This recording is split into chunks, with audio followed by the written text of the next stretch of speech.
got so much motherfucking design on right now. Bring it down, nigga, come out, got 3 old thoughts. Assalamualaikum warahmatullahi wabarakatuh. Perkenalkan, nama saya Kuntum Nabila Faisal dari kelas 2 Rek A MZD 8 dengan NIM 230304441. Di sini saya akan menjelaskan beberapa materi yang sudah saya pelajari di semester ini untuk ujian akhir semester saya. Selamat menyaksikan.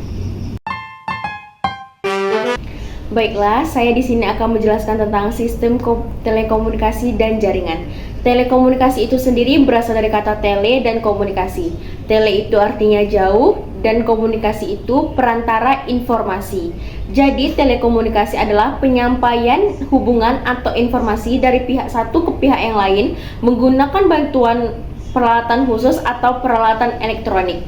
Di dalam sistem telekomunikasi ini juga ada 3 elemen. Yang pertama, informasi dari pemancar akan berubah menjadi sinyal. Yang kedua, sinyal kemudian berubah menjadi media jaringan. Yang ketiga, sinyal setelah diterjemahkan akan berubah lagi menjadi informasi. Di sistem telekomunikasi ini juga ada 2 sisi. Yang pertama, sisi pengirim dan juga sisi penerima. Setelah itu ada juga fungsi dari telekomunikasi ini.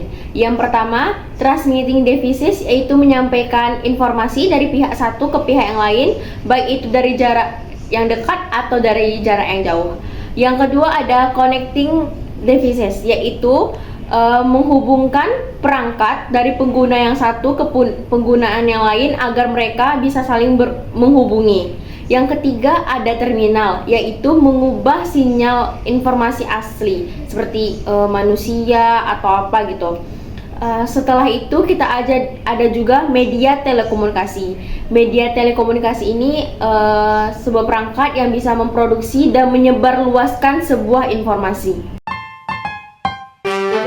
Internet, intranet, dan extranet, apa sih bedanya? Nah, kita masuk ke dalam internet. Internet atau Interconnection Network adalah sistem komunikasi global yang berhubungan dengan komputer dan komputer beserta jaringan-jaringan yang ada di seluruh dunia. Nah, internet nih berarti sifatnya kayak mendunia gitu. Sedangkan intranet ini sebuah jaringan dari perusahaan atau organisasi yang bersifat privasi gitu untuk menjaga data-data di dalam perusahaan tersebut untuk tetap aman. Nah, gunanya itu untuk menyimpan informasi atau membatasi akses terhadap suatu sumber kalau intranet. Berarti kan kalau misalnya internet tuh dia lebih mendunia, sedangkan intranet lebih ke dalam perusahaan itu sendiri. Nah, kalau extranet ini adalah sebuah jaringan intranet yang untuk memudahkan menyampaikan mereka informasi keluar gitu. Berarti kalau misalnya intranet kan di dalam perusahaan aja. Kalau extranet ini untuk memudahkan mereka memberikan informasi ke jaringan luar. Fungsi utama dari extranet ini adalah mempermudahkan suatu perusahaan untuk memindahkan data skala besar dari perusahaan satu ke perusahaan yang lain gitu. Jadi beda ya di antara internet, intranet, dan extranet. Sistem fungsional perusahaan dan terorganisasi. Sistem informasi di dalam perusahaan atau organisasi ini bersifat manajerial, yang dimana mendukung operasi untuk mengelola transaksi dan juga membuat laporan yang akan diberikan kepada pihak-pihak yang berkepentingan. Perusahaan yang sangat memanfaatkan sumber daya informasi ini akan memiliki keuntungan yang signifikan dibandingkan perusahaan-perusahaan yang tidak tertarik pada sumber daya informasi. Di sini juga ada sistem pemrosesan transaksi atau Transaction Processing System yang disingkat menjadi TPS. Ini sebagian dari sistem informasi yang memiliki kegunaan untuk mencatat transaksi tiap harinya atau bulanan untuk melanjutkan sebuah bisnis gitu. Nah, di dalam sistem ini ada konsep pemasaran dan penjualan. Kalau di konsep penjualan ini terfokuskan pada bidang penjualan, sedangkan pemasaran lebih terkonsepkan kepada apa yang dimau oleh pelanggan gitu. Kalau pemasaran ada juga Customer Relationship Management. Ini merupakan strategi di antara penjual dan pemasaran untuk menciptakan kerjasama agar bisa membuat sebuah perusahaan gitu. Selanjutnya, e-commerce. E-commerce ini merupakan proses pembelian atau penjualan barang atau layanan gitu menggunakan komputer melalui jaringan internet gitu. Misalnya e-commerce nih untuk orang membeli barang yang di luar dari tempat tinggal dia gitu, kayak beli barang online. Dan di e-commerce ini ada jenis-jenisnya, yaitu yang pertama ada business to business, business to consumer, consumer to consumer, consumer to business, business to administration, consumer to administration, dan online to online.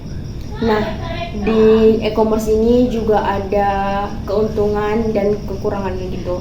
Kalau keuntungannya kan misalnya nih orang nggak ketemu nih barang yang dia mau di tempat dia tinggal, kayak di pedesaan kan masih minim. Nah, orang bisa beli di e-commerce kayak di toko-toko online kayak misalnya Lazada, Bukalapak, Shopee, itu termasuk e-commerce. Orang bisa dapatin barang yang nggak ada di tempat dia tinggal dan beli online aja. Nah, kalau misalnya kerugiannya tuh dari beberapa orang masih mau kayak cari barang tuh langsung, megang langsung, takut kan kalau beli online tuh nggak sesuai sama ekspektasi. Jadi mereka lebih ke beli secara langsung di toko, nggak pakai e-commerce gitu. Nah, di dalam e-commerce ini juga ada penelitian pasar, periklanan, dan layanan terhadap pelanggan. Nah, kalau misalnya penelitian pasar ini lebih kayak melihat ada pesaing baru atau barang-barang produk baru yang bisa pemilik perusahaan itu kembangkan lagi, kayak dikeluarin produk-produk barunya supaya nggak tersaingi perusahaannya kan. Nah, kalau periklanan ini dimana orang mempromosikan barang atau jasanya yang baru untuk diketahui khalayak ramai. Jadi kayak promosiin barang jadi melalui periklanan gitu. Selanjutnya ada supply chain management. Ini merupakan aliran manajemen yang dimana mengubah barang mentah menjadi produk akhir. Di sini juga ada rantai pasokannya gitu. Yang pertama ada rencana atau strategi, yang kedua ada sumber nih kayak bahan baku, yang ketiga pabrik terfokuskan pada produktivitas, yang keempat pengiriman, yang kelima pengembalian, kayak misalnya ada produk yang cacat ada sistem pengembaliannya gitu. Nah, di sini juga ada jenis-jenis dari supply chain management ini. Yang pertama ada rantai upstream, yang kedua ada internal SCM, yang ketiga downstream SCM. Di dalam SCM ini juga ada kayak permasalahannya gitu. Yang pertama produk yang berkualitas, yang kedua pasar global, yang ketiga permintaan pasar yang berubah, yang keempat teknologi baru. Selanjutnya ada intelligence system. Intelligence system ini ada dua. Yang pertama ada artificial intelligence. Nah, artificial intelligence ini atau AI merupakan kecerdasan buatan atau ilmu untuk mencerdaskan sebuah mesin gitu kan. Nah, di AI ini ada jenisnya, salah satunya mesin reaktif dan juga kesadaran diri kita gitu untuk menggunakan AI. Di intelligence system ini juga ada expert system. Expert system ini merupakan mesin yang mendahului proses pembelajaran yang sekarang lebih canggih dari artificial intelligence tadi. Dia lebih canggih gitu. Nah, kelebihan dari expert system ini dia bisa mengasih solusi yang konsisten, terus mengatasi gerak manusia gitu kan. Nah, kalau kekurangannya itu kurang akal sehat, sama juga bisa memberikan solusi yang salah. Hak atas kekayaan intelektual atau HAKI. haki ini dikeluarkan karena ada olah pikir yang dikeluarkan oleh seseorang untuk menciptakan produk atau jasa gitu, yang bisa digunakan oleh manusia lain, kayak dia pencetusnya gitu. Jadi kita bisa ngasih dia tuh hak atas apa yang dia buat gitu kan. Nah, hak ini memiliki undang-undangnya juga, yaitu Undang-Undang Pasal 90 Undang-Undang Nomor 15 Tahun 2001 yang berbunyi, kalau ada orang yang sengaja atau tidak sengaja menggunakan hak orang lain dan menggantinya menjadi milik dia, itu bisa dikenakan penjara 5 tahun atau denda 1 miliar. Baiklah, sekian dari saya. Wassalamualaikum warahmatullahi wabarakatuh.